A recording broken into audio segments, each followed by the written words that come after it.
What's up, guys? It's Coach Grant with First Down Training, and today we're going to be talking about the 3 best tips to be the best wide receiver on your team this year. So we're going to be talking about 3 specific things you guys can do to create more separation at the top of the route, a specific thing you can do to beat a physical jam from a DB, a physical DB, and then we're going to be talking about zone coverage, okay, fellas? So I hope this video gives you guys some value, but also you guys, if you guys want to know the specific drills that wide receivers need to be doing, you want over an hour and a half's worth of video content on the specific wide receiver drills you need to do, check out that very first link in the description for our route running Bible. What you'll get is you'll get access to 2 specific programs for the price of 1. You'll get our Improve Your Route Running in 10 Days program. It's a 10-day schedule with all the specific drills you need to do on the field to improve your route running in 10 days. And then you'll get a 48-minute long video on 20 different press releases, when to use each release, and then drills to work on each one. So I hope you guys could check that out. Route Running Bible, very first link in the description. Let's get started. So first route is from Amari Cooper. We're looking at a sluggo route. So the first tip to be the best wide receiver on your team is you got to be a salesman, okay? So with everything you do, you got to be selling, right? So it's like,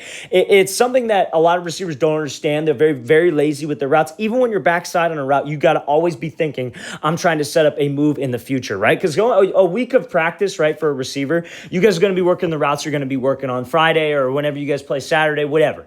You're going to be working those routes all week. So when you know you're backside on a play, you should be trying to set up those specific things throughout the week. So when you're in a game, you're not doing it. It's a habit, right? So when we're running this slant route right here, the biggest thing that's going to get us separation is this portion of the slant. So you see when Cooper goes up 1, 2, 3, breaks to the slant. Now we're going 3 hard steps on the slant, and you see how far off this DB is. He's got about a 5-yard cushion, right? And so this is why we get a lot of questions. A lot of guys ask, oh, what if this guy's super far off? What if he doesn't bite on the move? No, your mindset needs to be, I'm going to make him bite on that move with everything that I got, right? And how we do that is because where's he supposed to be watching? He's supposed to be watching my hips, supposed to be watching my torso, watching that pad level. So when I commit to that slant, again, being a salesman is about committing your shoulders, committing your hips, committing your stride, and committing your eyes. So you see how when Cooper goes towards this thing for 3 steps, it's 1. That's his first step. Look what's committed. Hips and shoulders, both going down that slant portion. He's not losing speed. He's keeping the same stride, and his eyes are going back to the inside. That's everything you need to do to get a DB to commit, right? No different than, let's say you're running a curl route. When you're on this stem portion of the route,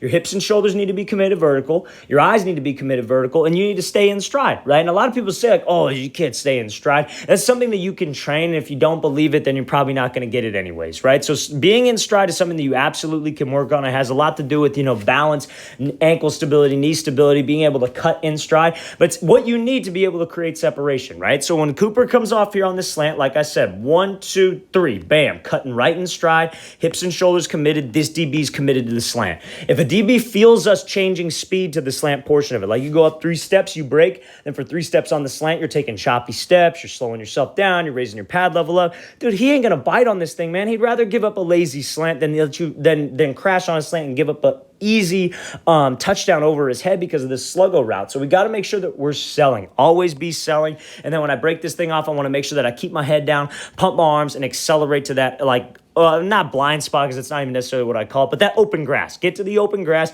keep my head down so that quarterback can throw me with some air and lead me back upfield. Cooper does a great job of keeping his head down until he knows he's got him by about a couple steps because that's how the ball is going to be thrown. So watch the thing again, full speed one more time. So first tip to be the best wide receiver on your team, you got to always be selling, always be a salesman with whatever you do. So now we're going to be talking about how to beat a physical DB off the line, right? So now, again, in high school, you're not going to see a ton of press. You're not going to see press coverage every single time. In college, you're going to see a lot of press, right? Now, in high school, there are going to be certain situations where they're going to be trying to bring pressure, right? And especially if you're playing against high-level teams. Watch it full speed, then I'll get into it. So you see how he works this step-back release. That's the proper way to work a step-back release there from Judy, right? Now, this DB doesn't lunge. He doesn't get hands, but he very well could have. Now, that's what we're going to be talking about. So you got to understand what you need to do to keep timing with the quarterback when you're against press coverage and the opportunities you got. So let's break it down from a high school and youth ball perspective.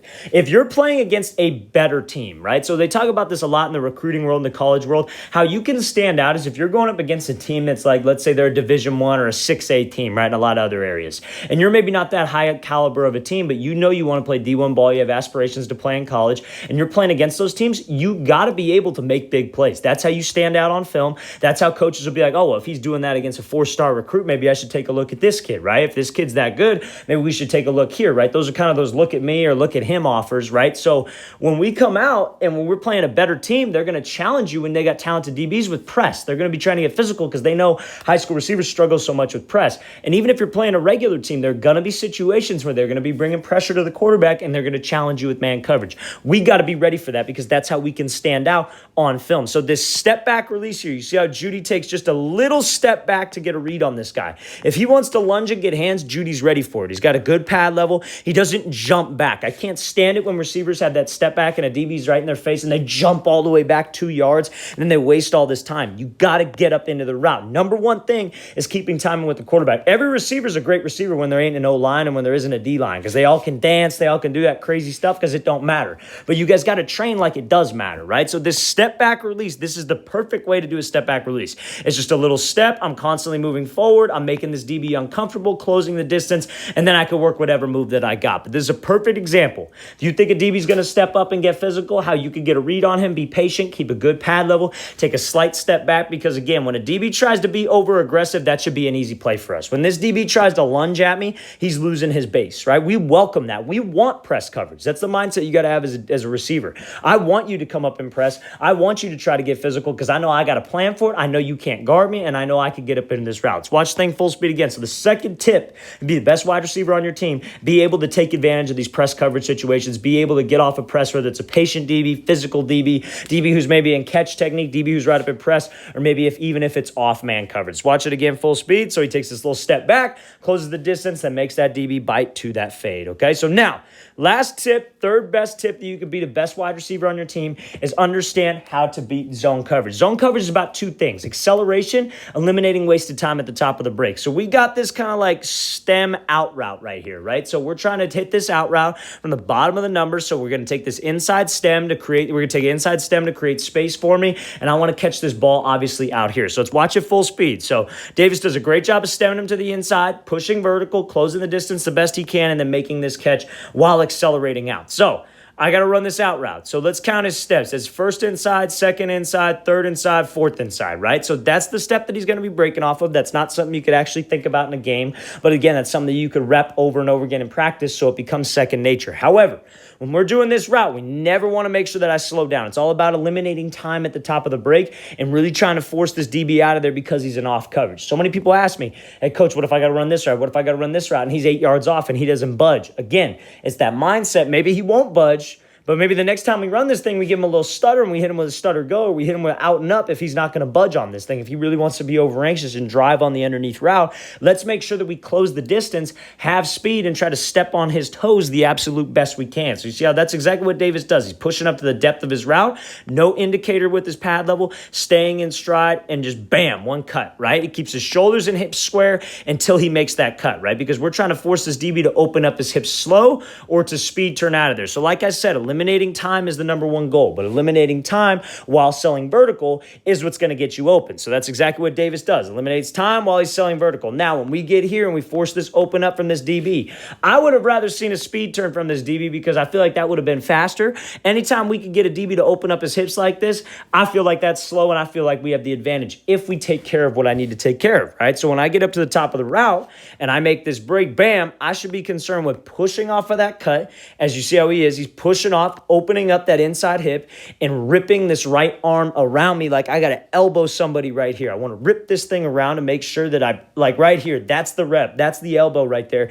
that we need because that will get your hips and shoulders down the break. And if you continue to drive your arms and you really push off of that cut and stay in stride, you can win that race to the ball. So again, the third tip to be the best wide receiver on your team this year, know how to beat zone coverage. It's about eliminating time at the top of the route and getting to the spot. Zone coverage, we don't have to do all those fancy moves, fellas. We don't have to do the square cut. We don't have to do the rocker step. We don't have to do this real exaggerated cut. I need you to the spot. I need you to the green grass that we need you to be at in that zone because that's where we're trying to set up. Let's watch the thing again, full speed. Great job by Davis here. Understanding that we got to close the distance, eliminate time, and accelerate. Let's watch it again, full speed. Great job getting up to the depth of the route, being sudden, not wasting any time, then making sure we accelerate out of this break. All right, guys, I really want to thank you for watching. I really appreciate it. If you guys have any questions at all, please don't hesitate to leave those in the comments below. Get back to you as soon as possible. Always appreciate appreciate the feedback, so I want to thank you for that. And again, fellas, over an hour and a half's worth of exclusive wide receiver content on how to improve your route running in 10 days, 20 different press releases, when to use it, and drills to work on those releases. Very first link in the description. Hope you guys could check that out.